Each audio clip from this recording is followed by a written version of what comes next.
It's Friday afternoon. Thanks for joining us on KARE 11 News Now. I'm Janice Shortle. Chris Arabsky here with breaking news. Sophia Forchus, one of the survivors of the Annunciation mass shooting, is on a miraculous road to recovery. Today, her neurosurgeon says it has taken a miracle to get where they are today after Sophia was shot in the head. The bullet remains in her brain. Now she has a long road to recovery, but is showing signs of improvement, like some movement in her leg. Right now, she's in and out of a medically induced coma, her eyes occasionally opening, but her father says she'll fight through this. We've kept her very heavily sedated in a medical induced coma to some degree to help keep the pressures in her brain down. Those pressures have remained in a relatively good range that we've now started to allow her to wake up a little bit more. And as I mentioned, there are a few rays of hope. She's very purposeful on her left side of her body. She's got some slight movement in her right leg, and she's opening her eyes. Thank you to everyone who has helped us through this nightmare. Your courage, your compassion, and your love have carried us. Sophia is strong. Sophia is fighting. And Sophia is going to win this fight for all of humanity. This afternoon, students across the Twin Cities are walking out of school, calling for an assault weapons ban. The plea for action comes in response to that mass shooting at Annunciation last Wednesday. The walkout started at noon with students of SPCA, Hiawatha, Washburn, Edina High School, and more joining this march demanding an end to gun violence. At the same time, faith leaders and advocates are standing together at our state capitol. They're calling for an immediate legislative session to ban what the kids are asking for, ban assault weapons and high-capacity magazines. And we are also hearing from the parents of several of the victims, including one of the youngest victims at last week's shooting at Annunciation. 6-year-old David Haig got home after a successful surgery on Monday, and Kent talked to his family. There are no words for what Annunciation Catholic school families endured. Someone brought me down to the gym where the kids were, and I found my older 2 kids, and neither of them knew where their little brother was. Brittany Haig has tried to put into words what came next. The longest 15 minutes of my life. Describing not only how she came to learn that her 6-year-old son David was shot, but how he was saved by quick and caring first responders and capable doctors at HCMC. I think he might have been there before I got the first text message, is how fast they moved, and it saved his life. Brittany and her husband Joe say David had surgery to repair a lacerated spleen and remove shrapnel throughout his body. And though he went home on Monday, grazed wounds from additional bullets. Back of his head. 2 places in the back of his head, yeah. Act as reminders of how much worse it could have been. Physically, he's recovering incredibly well. He has had trouble finding words for what happened to him. He talks about there being a bad guy. They also struggle with words to comfort their 3 kids through the confusing mix of gratitude, fear, and trauma. It's like a wave of relief and a wave of what comes next. What has come is a predictable parade of elected leaders, and they felt compelled to speak out after seeing the visit and departing comments from Vice President J.D. Vance. I think all of us, Democrat, Republican, and Independent, want these school shootings to happen less frequently. Hopefully there's some steps that we can take to make that happen. If this is such a problem, and you are praying for action, and you have been given a source of power to make a change, how is that not an answer to your prayer? It's why their prayer is for Vance and all elected leaders to act, begging in writing for bans on assault weapons, bump stocks, and high-capacity magazines, stronger licensing and background checks, and more funding for school safety, Medicaid, and public hospitals like HCMC. We have to do something. We have to do more than one thing. We have to try. There are no words that can touch my pain, but there are actions we can take so that no parents ever feel this pain again. We also heard from the mother of 9-year-old Vivian St. Clair. Her family says Vivian was shot several times and she was rushed to the hospital after running and hiding for several minutes during the attack. After several minutes of chaos and hiding under the pew, she followed her teacher to safety at the school. It was there that her friend said to her, "Vivi, are you okay? You have a hole in your back." After being hospitalized at HCMC, I got to take her home. I got to take my child home after this horrific massacre. But the Moiskis didn't, and the Merkles didn't. We all dropped our kids off that morning, but we didn't all get to take our kids home. And that level of heartbreak is unfathomable.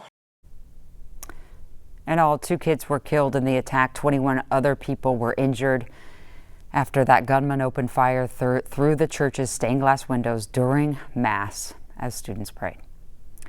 Well, today the impact of the Annunciation Church shooting is felt across our community still, and those on the front lines, of course, affected the most. Union leaders with Hennepin EMS, who are directly involved in the response to the shooting, say their members, they're struggling and they need more support. Here's Daddy Spiewak. Hennepin EMS dispatch to Hennepin EMS command. When the Annunciation Church shooting call came through, Hennepin EMS worked to transport patients to the hospital. Okay, I'm going to interrupt here. We just got an update from squads. They want EMS in front of the church for victims. We have at least 20 victims at this point is what they're saying. Part of the training is to remove the emotion. But paramedic Jason Snetting will never forget what he saw on scene. It's surprising how it sneaks up on you. Sometimes it doesn't hit you right away. Sometimes it hits you 2 hours later, 3 hours later, a couple of days later. But Snetting and other union representatives from the Hennepin County Association of Paramedics and EMTs said at a Capitol News conference Thursday that Hennepin EMS leaders have not offered enough support. Some of my colleagues directly involved with the event had received pushback from management when trying to take time away to deal with the impact. Hennepin EMS Chief Marty Shear has acknowledged the toll. But no matter how much you train for it, it's still really difficult on the team. One day after the shooting, Shear indicated that he had given some workers time off. They're doing pretty well. We gave most of the people the day off today that were there yesterday, but they'll come back to work and do the same thing over again. But union leaders, including Dan Kiley representing the dispatchers, are asking for built-in time off following traumatic incidents. In reality, behind the scenes, responders were grieving while still being told to actively remain available for calls. DFL Senator Judy Seeberger and Representative John Hewitt say they plan to push for more EMS funding to bolster staffing. It's finally time to do something. Funding is the #1 ask from the union, which might relieve pressure on management. I think they want to do the right thing, but a lot of times they're hamstrung either by the decisions that happen further up the chain or just the circumstances, and we need help. New today, federal charges for a man police say went on a carjacking spree that ended in a crash that killed 2 women and injured a kid. Edward Arrington is facing a carjacking and gun charge. The crash happened at the intersection of Penn and Olson Memorial Highway yesterday. Earlier, before the crash, police say the suspect crashed his own car on Lake Street, tried twice to steal someone's car and was successful the second try. When police saw him in the stolen car, they tried to stop him, and then they started chasing. The 45-year-old suspect then crashed into that other car on Highway 55. We have to balance the need to apprehend, in this case, a dangerous and violent gunman with the risk that these pursuits pose to the public. So we limit our pursuits only to those cases where we believe an immediate apprehension is necessary. Police tell us the 2 women are 25-year-old Marissa Casebolt and Liberty Borg. They both died at the scene. The young boy, who was also in one of the cars, was hurt but is expected to survive. And for the rest of you drivers in the Twin Cities, there's some major highway closings this weekend that you might want to know about. Here's Cece with the impact to your travel plans. St. Paul drivers, crews are going to close 94 eastbound this weekend between Highway 280 and then 35E. Work will start at 10 Friday night and then wrap at 5 Monday morning. But all weekend, you'll want to detour on Highway 280, Highway 36, and then 35E. Keep in mind, because at this same time, 35E northbound will shut down between Highway 5 and then University Avenue, which is not too far from downtown. For that closure, you'll want to detour on 94 and then circle around on 494.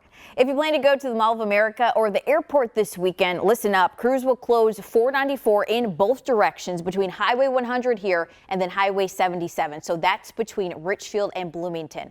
All ramps in that area will close at 8, and then around 10, crews will get to work. I've drawn out some alternate routes for you to take this weekend. Highway 100, Highway 62, and Highway 77 will get you around the work. 494 will reopen on Monday morning at 5. Have a great weekend.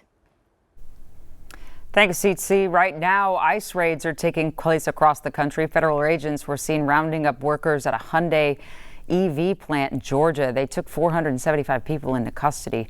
Homeland Security investigations called this the biggest single-site operation in its history. Another ICE raid near Syracuse, New York, as the agents detained dozens of workers at a confectionery plant.